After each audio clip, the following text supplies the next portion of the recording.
अमरिंदर सिंह जी, झाकड़ जी,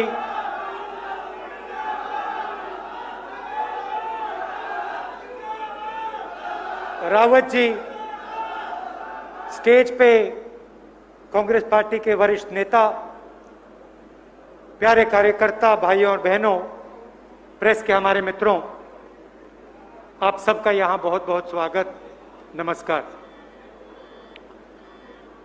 6 साल से नरेंद्र मोदी जी की सरकार है और पिछले 6 सालों में उन्होंने इस देश के गरीबों के लिए, किसानों के लिए, मजदूरों के लिए, छोटे व्यापारियों के लिए कुछ नहीं किया। उल्टा जो गरीबों को मिलता था, किसानों को, मजदूरों को मिलता था, उसको भी छीनने की कोशिश कर रहे हैं और तोड़ने की कोशिश कर रहे हैं। कुछ साल पहले 8 बजे नरेंद्र मोदी टीवी पे आते हैं और कहते हैं काले धन के खिलाफ लड़ाई है। 500 रुपए, 1000 रुपए का नोट रद्द किया। नुकसान किसको हुआ? नुकसान हिंदुस्तान के अरबपतियों को नहीं हुआ। लाइन में अरबपति नहीं खड़े थे, करोड़पति नहीं खड़े थे। लाइन में किसान था, मजदूर था, छोटा दुकानदार था, आम जनता थी, युवा थे, महिलाएं थी। आपने उनको अपना पैसा दिया, अपनी जेब से निकालकर आपने काले धन से लड़ने के लिए बैंक में अपना पैसा डाला, लाखों करोड़ रुपए। आपको कष्ट हुआ और फिर क्या हुआ? काले धन को कोई फर्क नहीं पड़ा। नरेंद्र मोदी जी ने सीधा आपका पैसा लिया और हिंदुस्तान के सबसे अमीर लोगों का 3,50,000 करोड़ रुपए कर्जा माफ किया, सीधा। आपको शायद पता भी नहीं लगा क्योंकि अखबारों ने नहीं लिखा, मगर आपके पैसे से इन लोगों का कर्ज माफ हुआ। उसके बाद नरेंद्र मोदी आते कहते हैं हिंदुस्तान में एक टैक्स होगा, जीएसटी। अजीब सी बात है, प्रधानमंत्री ने कहा था एक टैक्स होगा और आज जीएसटी में 5 टैक्स, 28% तक टैक्स। प्रधानमंत्री ने कहा था टैक्स सिस्टम को सरल करेंगे। हुआ क्या? आज किसी भी छोटे व्यापारी से पूछिए, किसी भी दुकानदार से पूछिए, स्मॉल मीडियम बिजनेस वालों से पूछिए, जीएसटी से क्या हुआ आपको बताएगा। हम खत्म हो गए, हमें बर्बाद कर दिया, और फिर कहेगा आज तक हमें नहीं समझ आई जीएसटी कैसे भरी जाती है, कब भरी जाती है। अब आप देखिए, बड़ा उद्योगपति होता है, उसके पास पैसे की कोई कमी नहीं। उसे 10 अकाउंटेंट चाहिए, 10 मिल जाएंगे। 50 चाहिए, 50 मिल जाएंगे। 100 चाहिए, 100 मिल जाएंगे। 200 तो 200, उसको कोई फर्क नहीं पड़ता। वो आसानी से जीएसटी भर लेते हैं। किसी को रिश्वत देनी है, रिश्वत दे देते हैं। और जो छोटा व्यापारी है, दुकानदार है, वो कहां से अकाउंटेंट लाएगा? हर महीने उसको जीएसटी भरनी पड़ती है, रिश्वत देनी पड़ती है, 5 अलग अलग टैक्स आते हैं, 28% टैक्स है। क्यों किया? क्योंकि नरेंद्र मोदी जी हिंदुस्तान के सबसे बड़े 2-3 उद्योगपति की मदद करना चाहते हैं। इन लोगों के लिए नरेंद्र मोदी रास्ता साफ कर रहे हैं। पहला कदम नोटबंदी, दूसरा कदम जीएसटी, तीसरा कदम कोविड। कोविड में क्या करा? कहा 22 दिन में कोविड के खिलाफ लड़ाई जीती जाएगी। हो गए 22 दिन, जीत गए लड़ाई। अगर 22 दिन में लड़ाई जीती गई तो ये मास्क क्यों पहने सब लोग? अपना चेहरा क्यों छुपा रहे हैं? कोविड आता है, लाखों मजदूर भूखे प्यासे घर जाते हैं। मजदूरों ने मुझे कहा अगर ये 3-4 दिन रुक जाते, हमें बता देते, हम आसानी से घर पहुंच जाते। बिना पूछे इन्होंने सब कुछ बंद कर दिया, हमें खत्म कर दिया, मार दिया, जान से मार दिया। हमने उनसे कहा कि मदद कीजिए, बसों में, ट्रेन में इनको घर भेजिए। दबाव डाला हमने, कुछ नहीं। मोदी जी से हमने कहा छोटे दुकानदारों की मदद कीजिए, स्मॉल मीडियम बिजनेस की मदद कीजिए। ये लोग देश को रोजगार देते हैं, अंबानी और अडानी रोजगार नहीं देते हैं। छोटा व्यापारी, middle size business, small business ये देते हैं। इनको, इनकी रक्षा कीजिए, देश बर्बाद हो जाएगा। कुछ नहीं, एक शब्द नहीं। और कुछ ही दिन बाद सबसे अमीर लोगों का, अदानी का, अंबानी का, इन लोगों का लाखों करोड़ रुपए कर्जा माफ। उनका कर्जा माफ होता है, कहते हैं इंसेंटिव है, इंसेंटिव है। और किसान के बारे में कहते हैं देखो सब्सिडी दी है इनको। उनको इंसेंटिव, आपको सब्सिडी। काम आप करते हो, खून पसीना आप देते हो, और आपका पैसा उनको। और अब कोविड के बीच हर व्यक्ति के घर में कोई ना कोई बीमार, और ये 3 कानून लाए हैं। आप सोचिए ये 3 कानून आज क्यों लाए? कोविड के समय किसान को, खेत मजदूर को, छोटे व्यापारी को क्यों मारने की कोशिश हो रही है? 6 महीने क्यों नहीं रुके? 1 साल क्यों नहीं रुके? क्या जल्दी थी? क्या हो जाता? मैं आपको बताता हूं। नरेंद्र मोदी सोच समझ के काम करते हैं। नरेंद्र मोदी सोचते हैं कि कोविड के समय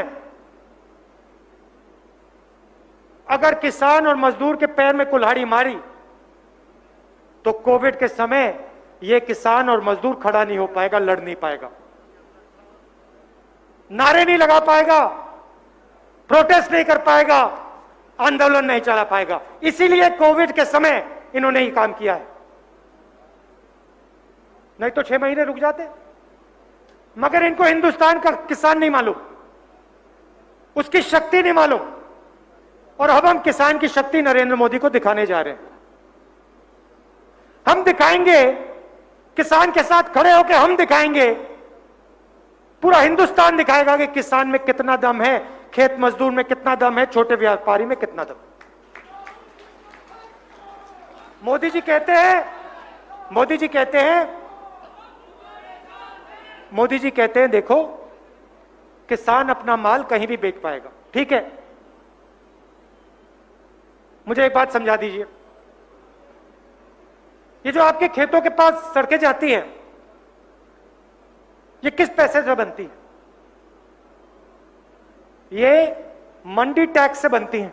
सही बात, मंडी के पैसे से ये बनती हैं। जो किसान अपना माल, गेहूं, गन्ना, सब्जी ले जाता है, वो सड़क कौन बनाता है? वो सड़क क्या अंबानी ने बनाई? वो अदानी ने बनाई क्या? वो सड़क मंडी टैक्स से बनती है। अब आप मुझे समझाइए, अगर आपने मंडी खत्म कर दी तो सड़क कैसे बनेगी? सड़क कैसे बनेगी? किसान अपना माल कैसे ले जाएगा? क्या वो सड़क अंबानी अदानी बनाएंगे? मुझे दिखा दो, एक उदाहरण दिखा दो जहां अंबानी ने या अदानी ने किसी गांव के पास रोड बनाई हो, मुझे दिखा दो, हिंदुस्तान में दिखा दो। और अगर बनाएंगे तो टोल लगाएंगे। और नरेंद्र मोदी कहते हैं किसान अपना माल कहीं भी खरीद बेच सके। यह सिस्टम है भाइयों और बहनों। जैसे चेन होती है, एक चेन है, एमएसपी, मंडी, प्रोक्योरमेंट का सिस्टम, यह एक चेन है। इस चेन को आपने कहीं भी तोड़ दिया तो पूरी की पूरी चेन खत्म हो जाएगी। और आज अगर किसान जिंदा है तो ये जो ढांचा है, जो चेन है, इसके कारण जिंदा है। ये चेन किसने बनाई? कांग्रेस पार्टी ने बनाई। और मैं ये भी कहता हूं कि चेन में कमी है। मैं ये नहीं कह रहा हूं कि चेन बिल्कुल ठीक है, बहुत बढ़िया है, नहीं, कमी है। मंडियों में कमी है, कम मंडी है, इंफ्रास्ट्रक्चर में कमी है, और साइलोज होने चाहिए, सड़कें अच्छी होनी चाहिए, बिल्कुल होना चाहिए। तो फिर नरेंद्र मोदी जी को सिस्टम को और बेहतर करना चाहिए।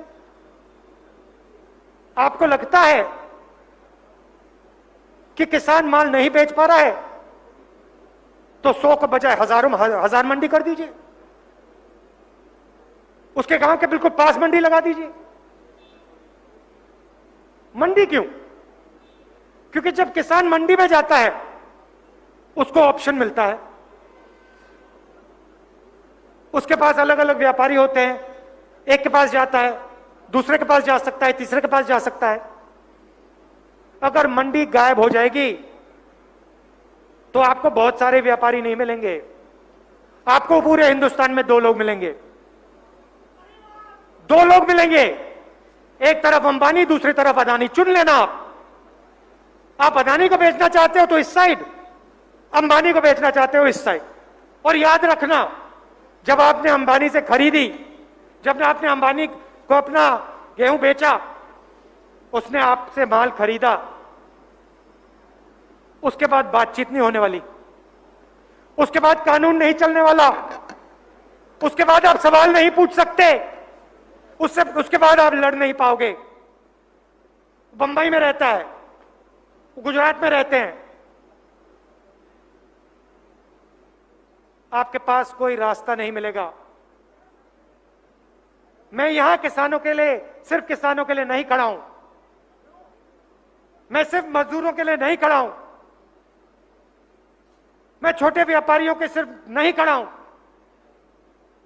मैं जानता हूं कि अगर यह भोजन का सिस्टम नरेंद्र मोदी ने तोड़ दिया और अंबानी और अदानी के हवाले कर दिया तो सिर्फ किसान नहीं, सिर्फ मजदूर नहीं, सिर्फ छोटा व्यापारी नहीं, पूरा हिंदुस्तान गुलाम हो जाएगा। जनता सोचती है किसान का मुद्दा है,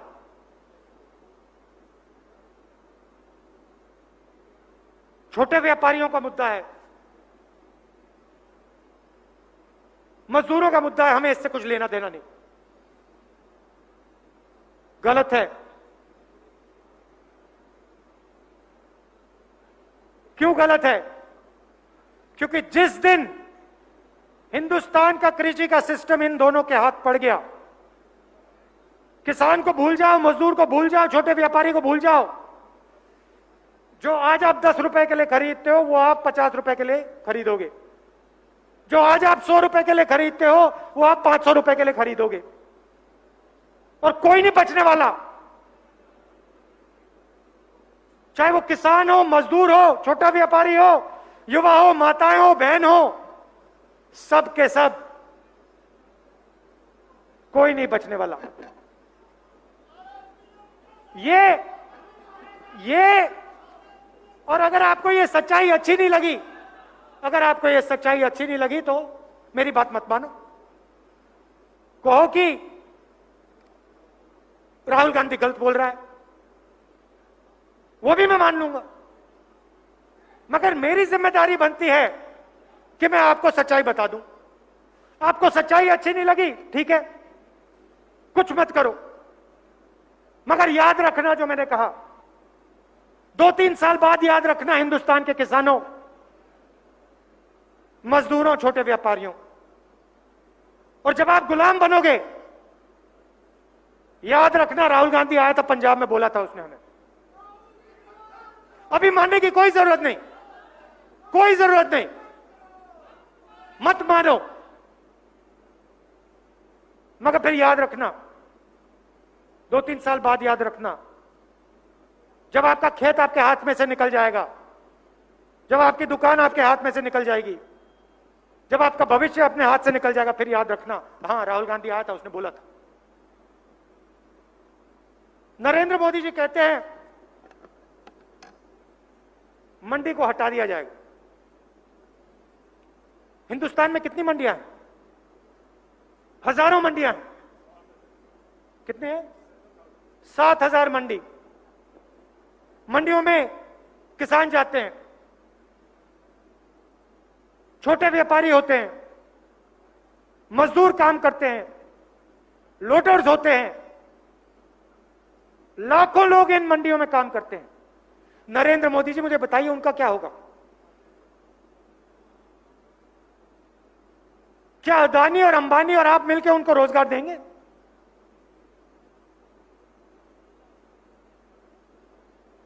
आपको लगता है कि अदानी जी इन लाखों लोगों को रोजगार देंगे? सवाल नहीं उठता, ये भूखे मरेंगे सब, ये भूखे मरेंगे सब।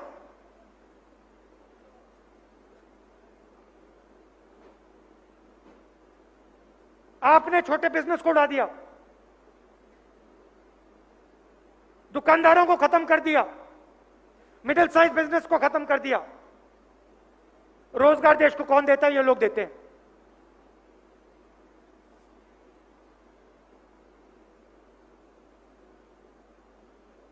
आज हिंदुस्तान अपने युवाओं को रोजगार नहीं दे पा रहा है, और आप देखना, 6 महीने रुक जाओ, 1 साल रुक जाओ, और फिर देखना क्या होता है। हिंदुस्तान अपने युवाओं को रोजगार नहीं दे पाएगा। क्यों? क्योंकि आपने इस देश की रीढ़ की हड्डी तोड़ दी। चाइना घुस गया अंदर, हिंदुस्तान की जमीन में आज चाइना बैठा हुआ है। आपके प्रधानमंत्री कहते हैं चाइना नहीं घुसा। 1200 किलोमीटर जमीन हमारी उठा के ले गया है। कैसे सपना देखा चाइना ने कि वह हिंदुस्तान की जमीन में घुस सकता है? मैं बताता हूं, क्योंकि नरेंद्र मोदी ने हिंदुस्तान की रीढ़ की हड्डी तोड़ दी है। आज ये देश जो मनमोहन सिंह जी के समय 9% जीडीपी पे चलता था हर साल, आज ये -24% पे है। कहां 9% आगे की ओर, कहां 24% पीछे की ओर। जहां ये देश अपने युवाओं को रोजगार देता था, आज इस देश के युवा आगे पीछे दौड़ते हैं भैया।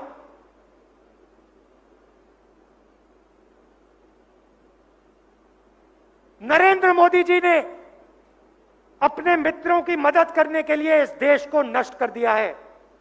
अभी जनता को बात समझ नहीं आई, अभी ठहरिए, अभी थोड़ा ठहरिए, सब कुछ साफ हो जाएगा। यह देश अपने युवाओं को रोजगार नहीं दे पाएगा। किसान अपने बच्चों को खाना नहीं खिला पाएगा और चाइना वहां रुकने वाला नहीं है। चाइना समझ गया है कि नरेंद्र मोदी ने हिंदुस्तान को कमजोर कर दिया है, इसीलिए वो चाइना हिंदुस्तान की जमीन में खड़ा हुआ बैठा है। इसीलिए हमारे जवान 20 जवान शहीद हुए, 20 जवान शहीद हुए। हमारा प्रधानमंत्री कहता है चाइना के लोग इस देश में नहीं आए, तो 20 जवान क्यों शहीद हुए? किसने मारा उनको? किसकी जमीन में थे हमारे जवान? चाइना में थे क्या वो? हिंदुस्तान में थे। तो हिंदुस्तान में थे तो किसने मारा उनको? हमारे 20 लोग कैसे मरे? प्रधानमंत्री कहते हैं हिंदुस्तान के अंदर, हमारी जमीन के अंदर कोई नहीं। किसान से कहते हैं पूरे हिंदुस्तान में अपना माल बेच पाओगे। देश से कहते हैं काले धन के खिलाफ लड़ाई है। छोटे दुकानदार से कहते हैं जीएसटी लो, और अंत में पूरा का पूरा पैसा इन दो लोगों को।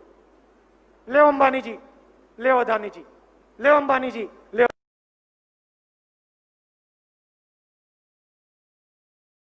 रहा है।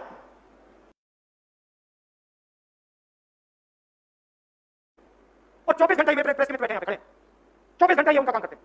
इनकी गलती नहीं है, मैं इनको गलती नहीं दे रहा हूं। इनका कंट्रोलर किसी और के हाथ में है। ये बेचारे काम करना चाहते हैं मगर इनका कंट्रोलर इनके हाथ में नहीं है।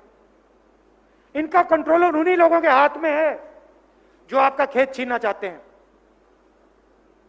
उन्हीं के हाथ में है। और इसीलिए आपको टेलीविजन पे ना अमरिंदर सिंह जी दिखेंगे, ना राहुल गांधी दिखेगा, ना गडकरी जी दिखेंगे, ना ममता जी दिखेंगी, कोई नहीं, सिर्फ नरेंद्र मोदी दिखेगा। ये आपके देश की, हमारे देश की हालत है, ये हिंदुस्तान की हालत है। और देखिए सच्चाई से कोई नहीं बचता। अगर देश को आंख बंद करनी है, सही बात, कर लो बंद। किसान को आंख बंद कर लिए, सही बात, कर लो बंद।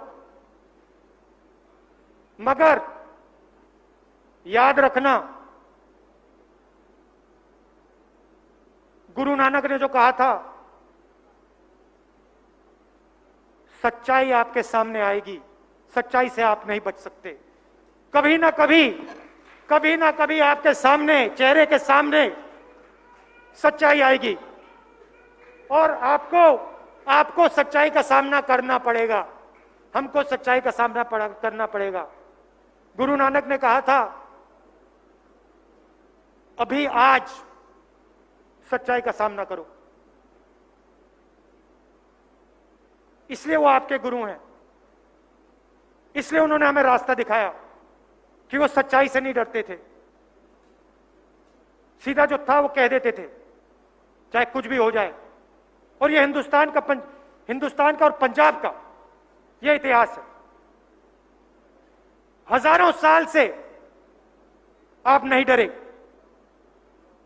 जब आपने सच्चाई देखी, आपने उसको माना। यह रास्ता आपके गुरुओं ने आपको दिखाया। इस रास्ते पर आपको चलना ही होगा। इस रास्ते से आप उतर नहीं सकते। यह आपका धर्म है, यह आपके संस्कार हैं, यह आपका इतिहास है।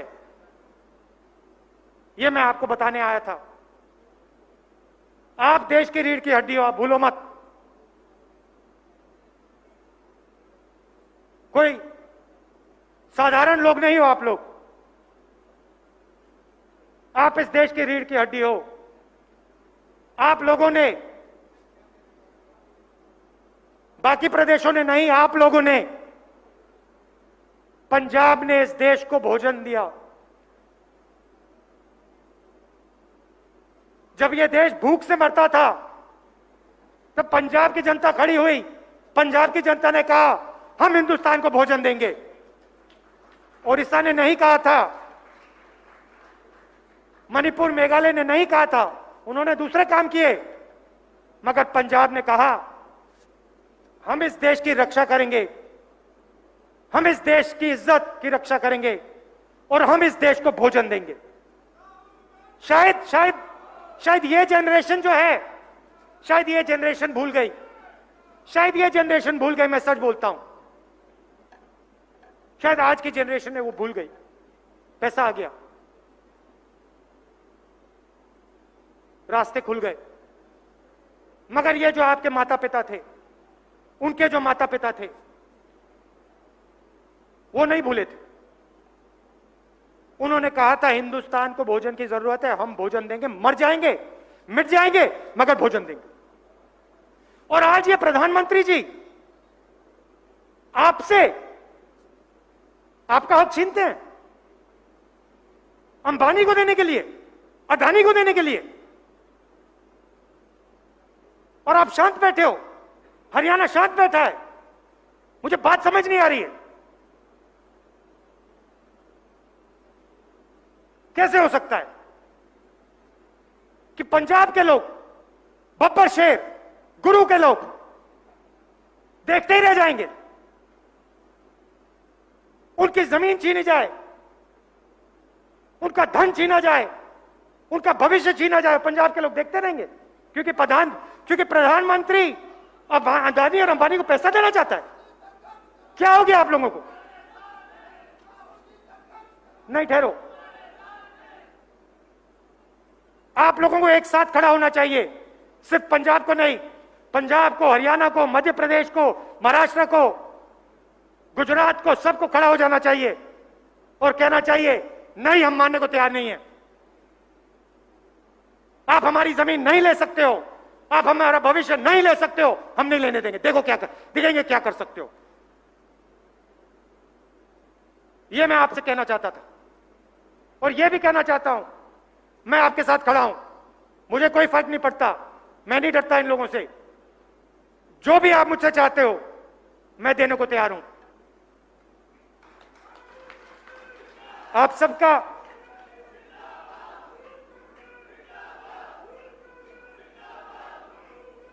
आप सबको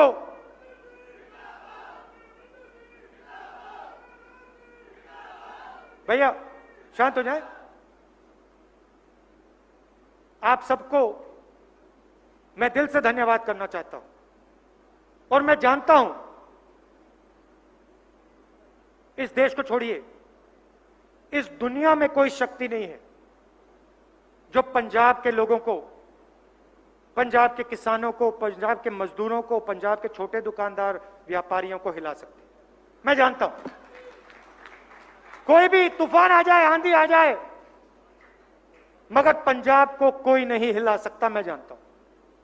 आप सबका दिल से बहुत बहुत धन्यवाद। नमस्कार, जय हिंद।